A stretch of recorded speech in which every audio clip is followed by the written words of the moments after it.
Après la défaite face à Arsenal, Samir Nasri a envoyé pas mal de punchlines envers Luis Enrique et le projet du Paris Saint-Germain. On va voir tout ça dans cette vidéo. Salut à tous les gars, c'est Azial. Aujourd'hui, on se retrouve pour une nouvelle vidéo plutôt intéressante parce que Samir Nasri, après le match de Ligue des Champions, la déconvenue face à Arsenal, a lâché pas mal de vérités. Et ces vérités-là, enfin des vérités pour certains, hein, on va justement en parler. Après, c'est peut-être un petit lapsus révélateur, mais c'est vrai que dans ce qu'il a dit, il y a pas mal de trucs où tu peux te poser la question et tu te dis ah bah il a pas tort.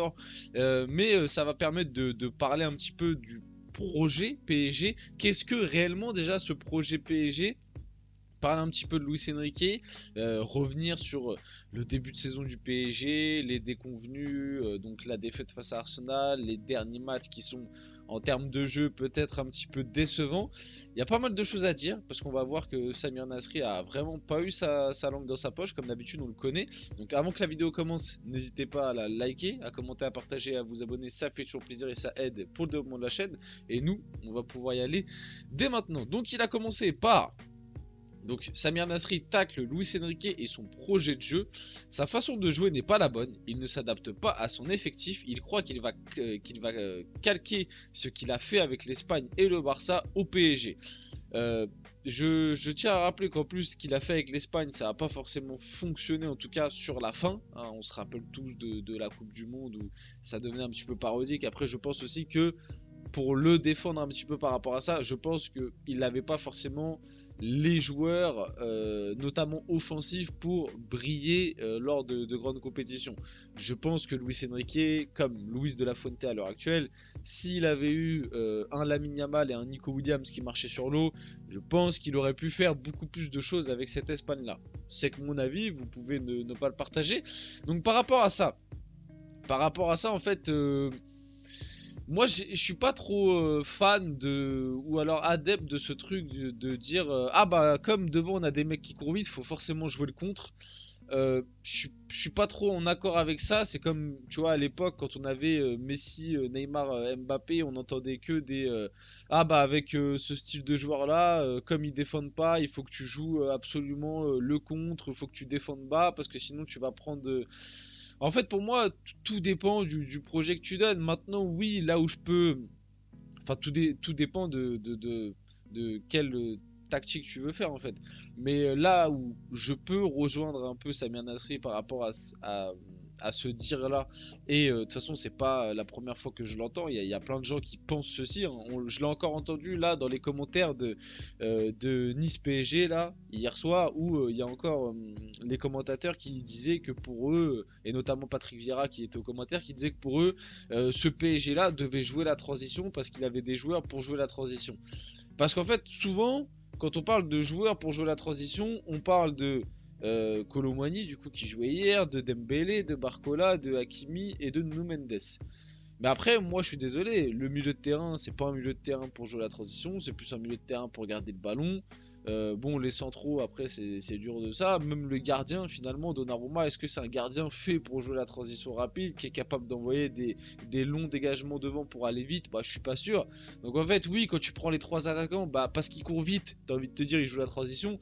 Mais je trouve que c'est un argument un peu bateau et bah revenir tout simplement sur en fait on a Luis Enrique, donc vous vous attendiez à quoi? Faut pas demander à Luis Enrique qui joue la transition sachant que dans sa carrière il n'a jamais joué la transition. C'est comme si demain le PSG recrute Bielsa ou recrute Guardiola et on se plaint ah mais pourquoi il joue pas à la transition, je comprends pas. Les gars, c'est ce style d'entraîneur-là. Au bout d'un moment, par rapport à ça, si vous estimez que l'effectif est fait pour jouer la transition, ça veut dire que le choix du coach de base n'était pas le bon. Donc c'est pas la faute de Luis Enrique pour moi par rapport à ça. Et puis, comme je le dis, je le répète, c'est pas parce qu'un joueur court vite que c'est pas forcément un joueur de possession. Là où par contre je peux rejoindre un peu Samir Nasri, c'est que ce serait bien d'un peu plus varié. Parce que c'est vrai que là, depuis le début de saison, on sent quand même que des fois c'est un peu stéréotypé et des fois un peu varié et un peu proposé du jeu un peu plus rapide. C'est vrai que ce serait pas mal.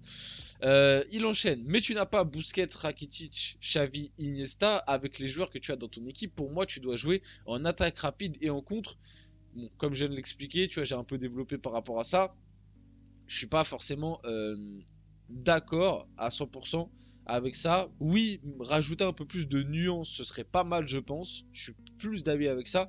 Maintenant, dire que le PSG doit devenir uniquement une équipe d'attaque rapide parce que devant, t'as 3 mecs qui courent vite. Et encore, même pas parce que Colomani n'est pas un titulaire. Donc quand devant, on a plus un Lee Kang-in, un Asensio ou un Gonzalo Ramos. Donc finalement, en fait, t'as que tes 2 mecs de couloir qui vont vite et Hakimi. Tu bases pas ton équipe et ton style de jeu juste parce que tu as 2 flèches sur les côtés. Regardez à City, sur les côtés, ils ont Savigno et Doku. Ça veut pas dire que City, c'est devenu une équipe de transition rapide. Enfin bref, maintenant oui, t'as pas Xavi, Iniesta, Rakitic, mais t'as quand même des joueurs au milieu de terrain qui sont capables, en tout cas à l'échelle de la Ligue 1, de proposer du jeu, de garder le ballon. On l'a déjà vu avec João Neves, on l'a vu avec Vitinha quand il est en meilleure forme. Bon, Fabian Ruiz, c'est l'ombre de lui-même, mais si un jour il décide de rejouer au foot au PSG comme il le fait avec l'Espagne, bah ça c'est le cas aussi. Donc, je suis pas d'accord à 100% sur cette déclaration. Samir Nasri sur les carences du PSG. Il manque un numéro 9. On a l'impression qu'ils peuvent jouer jusqu'à demain et qu'ils ne marqueront pas. Alors, pareil, je suis pas d'accord à 100% avec lui.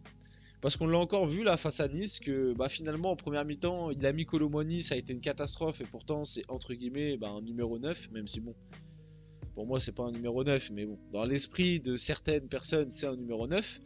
Et on l'a vu en deuxième mi-temps quand il a mis Kang In-lee, bah, c'était 2 fois mieux. Donc je suis pas totalement d'accord avec ça. Là où je peux être d'accord, c'est vrai que on l'a vu en Ligue des Champions, que ce soit avec Asensio face à Girona ou que ce soit avec Lee Kang-in face à Arsenal, en Ligue des Champions, c'est quand même léger quand t'as pas ce vrai neuf. Tu vois, tu sens que c'est léger. Mais par contre, en Ligue 1, moi pour l'instant, je suis plus satisfait du PSG avec Lee Kang-in devant, avec Asensio devant en Ligue 1, qu'avec le PSG où devant t'as un Colomani. Gonzalo Ramos, malheureusement, on l'a vu que 20 minutes et en plus sur ses 20 premières minutes, c'était pas mal. Mais voilà, donc. Et donc pour moi, par rapport à cette déclaration, je suis pas 100% d'accord. Et en plus de ça, je pense, je peux me tromper, mais je pense que Luis Enrique bricole pour l'instant avec Asensio et Kang In Lee. Parce qu'en fait, il y a la blessure de Gonzalo Ramos. On l'a bien vu au début de saison quand Gonzalo Ramos était là. C'était lui qui jouait en pointe. Et en plus de ça, il était plutôt bon. Donc faut attendre le retour de Gonzalo Ramos pour réellement se faire une idée sur les carences au poste de numéro 9. Donc ça, c'est un truc qui résume un peu ce qu'on a dit juste avant. Juste revenir sur la première déclaration de Samir Nasri. Enrique, il a carte blanche dans ce club sans avoir rien fait. Et moi, cette déclaration, alors par contre, je suis pas du tout d'accord avec Samir Nasri. Parce qu'en fait, arrêtez d'être hypocrite. Moi, je n'en peux plus. L'année dernière, déjà, tout le monde nous disait: ah, c'est bien, on laisse enfin Luis Enrique décider. Ah, c'est bien, on voit des choses intéressantes au PSG. Le PSG a fait le triplé national en proposant quand même un minimum de jeu. Il y avait des trucs perfectibles, mais il y avait un minimum de jeu. Le PSG a fait demi-finale de Ligue des Champions. Certes, t'es déçu au final d'avoir perdu face à Dortmund, mais faire demi-finale, ça reste un bon résultat. Arrêtez l'hypocrisie du: ah, je comprends pas pourquoi d'un coup on laisse les pleins pouvoirs à Enrique alors que ça fait 10 ans.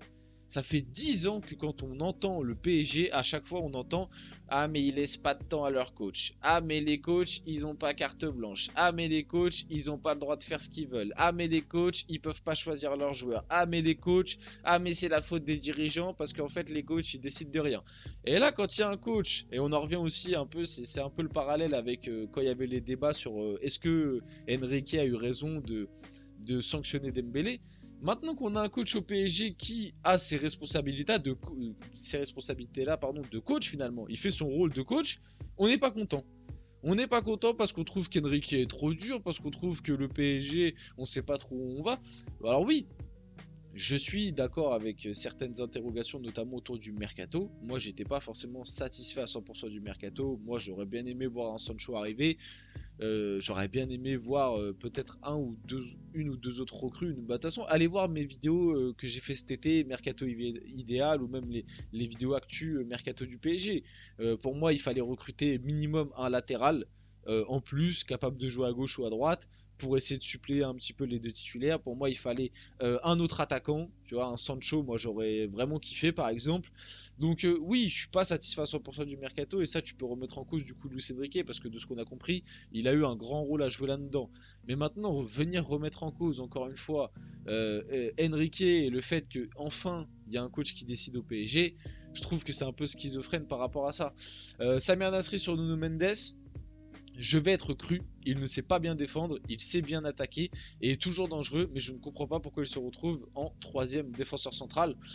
Par rapport à ça, en vrai, je pense qu'on est plutôt tous d'accord. On ne comprend pas. Moi, ma seule explication, c'est que, en vrai de vrai, je pense que Luis Enrique ne compte pas tant que ça sur Nuno Mendes.